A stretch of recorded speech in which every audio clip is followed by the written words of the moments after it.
Bismillahirrahmanirrahim. Assalamualaikum warahmatullahi taala wabarakatuh. Muka surat 237.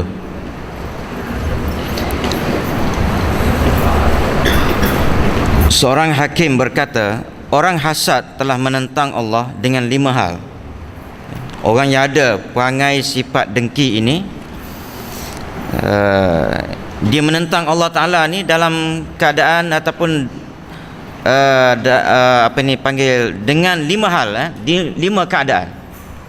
Keadaan yang pertama, kerana ia membenci nikmat Allah terhadap lain orang. Jadi dia lawan Allah Ta'ala kerana dia tak setuju Allah Ta'ala bagi nikmat kepada orang lain sekian-sekian banyak, sedangkan dia sudah pun belajar tentang qada dan qadar Allah Ta'ala. Rezeki ni Allah Ta'ala dah tentu dah pada orang-orang yang tertentu, pada makhluk Tuhan, bukan setakat manusia, makhluk Tuhan orang lain, binatang. Jadi bila dia dengki kerana kekayaan orang contohnya, maknanya dia tak setuju kepada Allah yang bagi kekayaan kepada orang tersebut. Itu satu, dia menentang Allah Ta'ala. Yang keduanya, dia tidak suka pada pembahagian Allah untuk dirinya, seolah-olah ia berkata, mengapa engkau bagi begini? Jadi yang kedua dia sebut sini ialah dia lawan Allah kerana dia tak setuju dengan pembahagian Allah pada dia. Kadang-kala Allah Ta'ala ni bagi kepada kita ni, ialah ada kadang-kadang kita tengok orang tu bekerja bagai nak rak lah, bekerja makan gajinya, lepas tu berhenti menega bagus, rajin, tak balik malam, tapi Tuhan bagi ke dia tu tak sama dengan orang lain yang menega, nampak simple je, tapi rezeki lebih. Sebab tu saya selalu sebut, nak ulang kepada tuan-tuan, bahawa rezeki yang Allah Ta'ala bagi ni, Allah Ta'ala bagi bukan kerana usaha kita. Kalau rezeki itu diberi kerana usaha kita, mesti dia ada indikator dia, ukuran. Kalau kamu kerja 8 jam, kalau kamu menega benda ni, tak, kontraktor lah katakan, sama-sama kelas apa dia, A katakan, nega benda ni kelas A, kalau kamu bagi 8 jam, kamu akan dapat dalam masa 5 tahun, untungnya katalah 10 juta. Senanglah cerita, kita usaha dapat lesen A, lepas tu bisnes cari kontrak, lawan tender, kita pun fokus 8 jam 10 juta 5 tahun. Tapi tak, ada orang 8 jam kadang-kadang 5 tahun tu dapat simpan 500,000, setengah juta. Tapi ada yang bekerja, gaya dia fokus tu 3-4 jam je, tapi Tuhan bagi lebih. Lepas tu kalau kita nak kata rezeki tu bagi daripada sertifikat, kelayakan dia kerana degree, bersepah orang yang sama degree, sama-sama BA Honours, sama-sama PhD, master ke, tapi rezeki dia, hak dia ni adalah dapatlah 5,000 sebulan master, yang kawan ni BA tapi dia boleh dapat 50,000 sebulan. Jadi benda ni tuan-tuan, rezeki Tuhan bagi bukan kerana usaha kita yang menyebabkan kita dapat sebanyak ni, dan bukan kerana kelayakan aku, kerana degree aku berjela-jela ni aku dapat sebanyak ni, tak. Baik. Oleh yang demikian, kalau kita dengki pada orang, maknanya kita lawan Allah Ta'ala kerana tak setuju Tuhan bagi sebanyak ni pada aku. Nombor 3, ia bakhil terhadap kurnia Allah Ta'ala.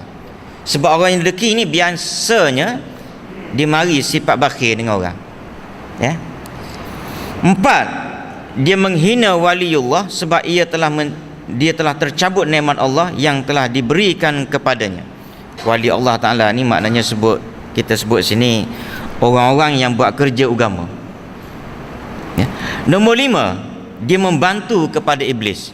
Jadi dia lawan Allah. Bila dia bantu iblis, pasal apa dia? Iblis suruh buat kerja dengki.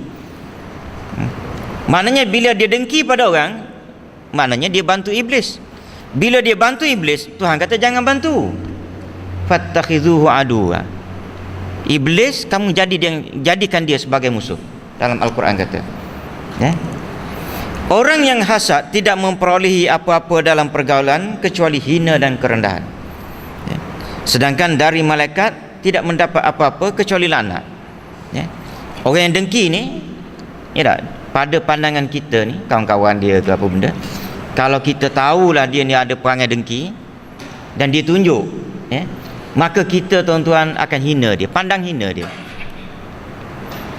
Malaikat pula garanti tahu yang duduk kiri kanan ni. Kita ni kadang-kadang orang yang ada perangai dengki ni kadang-kadang kita pun tak tahu, kan? Sebab dia tak ada pun nak dengki kat kita, dia dengki pada orang lain. Jadi kalau pun orang tahu, orang tu je lah yang tahu, ya. Baik.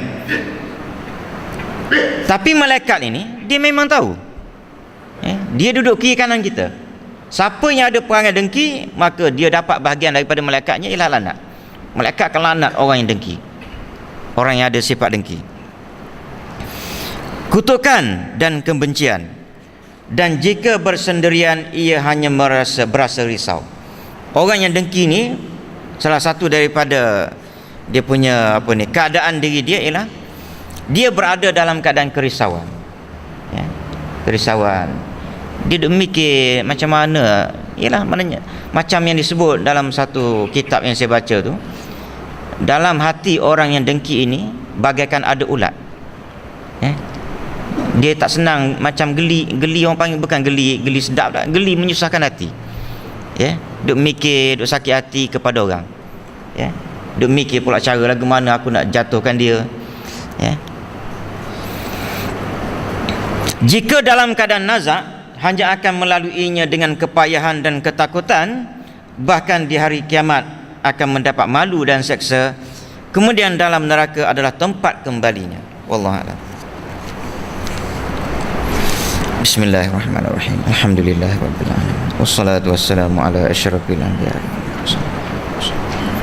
Allahumma ighfir lana dhunubana wa liwalidina warhamhum wa li jami'il muslimina wal muslimat al-ahya minhum wal amwat. Allahumma ja'alna minal ladzina yastami'una al-qawla fayattabi'una ahsana. Sallallahu alaihi Muhammadin. Jadi malam ni kita buat sembahyang hajat, baca Yasin khusus untuk anak cucu kita, dan kalau boleh bawa anak cucu kita sekali, ya, yang sekolah tu, ya, dan yang tak sekolah pun mari. Kemudian beritahulah kawan-kawan, sebab kita tak ada enlan, ya. Kita terlewat sedikit enlan, jadi tak ada enlan. Dan malam ni juga kita akan buat kutipan perdana lah, ya, untuk mangsa banjir, yang kira-kiranya tahun ini agak teruk lah, tapi tak adalah, kita nak cover semua yang mana saya tahu tu, mana kita bagilah, termasuk untuk anak-anak sekolah yang miskin, ya. Jadi siapa yang dah bawa duit nak derma tu, kita, yang perempuan muslimat ada tabung belakang, yang muslimin pun kita sediakan tabung, ya. Mana tak payah bagi pada saya, pada setiausaha lah, masuk dalam tabung terus di belakang sana. Kemudian saya takut terlupa, kalau tuan-tuan ada di kalangan tuan-tuan ini, jemaah semua yang ada kenal siapa yang hafal Quran, kita minta, ialah kita menawarkan jawatan Imam Hafiz. Kita orang panggil, kita nak upgradekan masjid kita ni, biar ada satu Imam Hafiz, dengan gajinya sebanyak RM2,000. Jadi kalau ada di kalangan kawan-kawan ke anak-anak yang kita kenal dia ni hafal Quran, sama ada lepasan Mesir ke ataupun tak kira lah, mana-mana asalkan dia hafal Quran, boleh mohon untuk jadi Imam Hafiz dan dapatkan borang daripada setiausaha, ya. Jadi itu sajalah pengumuman. Jadi malam ni datang ramai-ramai lah. Kita ada 2 ekor kambing, takut tak habis. Allah Allah.